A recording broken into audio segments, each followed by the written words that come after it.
Hope is a dangerous thing. It has toppled kings, sent despots scrambling for exile, and forced tyrants to build higher walls.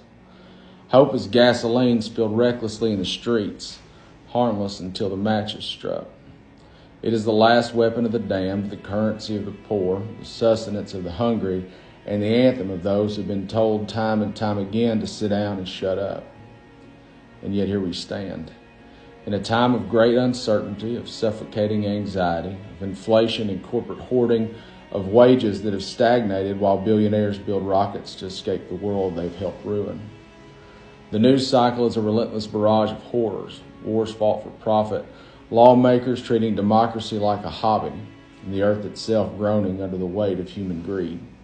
And it is easy to despair, to look upon the spectacle and say it is too much, I am too small, to settle for whatever scraps they throw from the table and call it enough. But we are not pigeons pecking at the sidewalk, and we are not dogs waiting for a kind master. We are the sons and daughters of revolution, and our inheritance is defiance. And hope is not the soft whisper of prayers muttered into the wind, and it is not blind faith in the system. Hope is not passive waiting for the tides to turn. No, real hope, the kind that changes the world, demands action. It requires us to want more and to accept less bullshit. It requires us to challenge power, to fight against injustice, to become a thorn in the side of those who would rather we remain quiet and compliant. And that means risk. That means stepping into the unknown. That means striking when they tell us to work, marching when they tell us to go home, shouting when they tell us to be silent.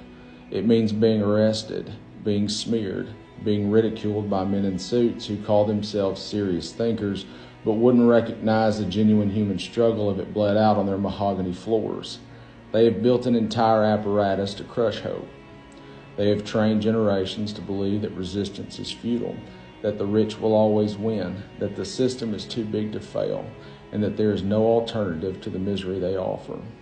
They tell us that history is inevitable, that the pendulum swings, that our suffering is just a phase. Never mind that they are the ones keeping their foot on the scale. But hope, real hope, is knowing that history is not written by those who wait, but by those who demand. The 8-hour workday was won by strikes. Civil rights, won by marches. Social safety nets were won by struggle. Every inch of progress has been seized from the reluctant hands of the powerful. Nothing was given freely. And so the question is not whether there is hope, the question is what we will do with it. Will we let it fester as wishful thinking, as longing for a better world that we assume we will never see, or will we turn it into fuel, something that burns in our chests, something that ignites, something that forces us out of our chairs and into the streets? We have a choice, to accept the world as it is, or to force it to become something better, to yield or to resist. So it is time to strike, to march, to boycott, to sabotage their narratives and reclaim our own, to create art and speeches and music that makes them afraid, to build networks, to organize, to do the long, hard work of revolution, to be defiant. Because hope is not a wish, hope is a weapon. Wield it. Defiance till death.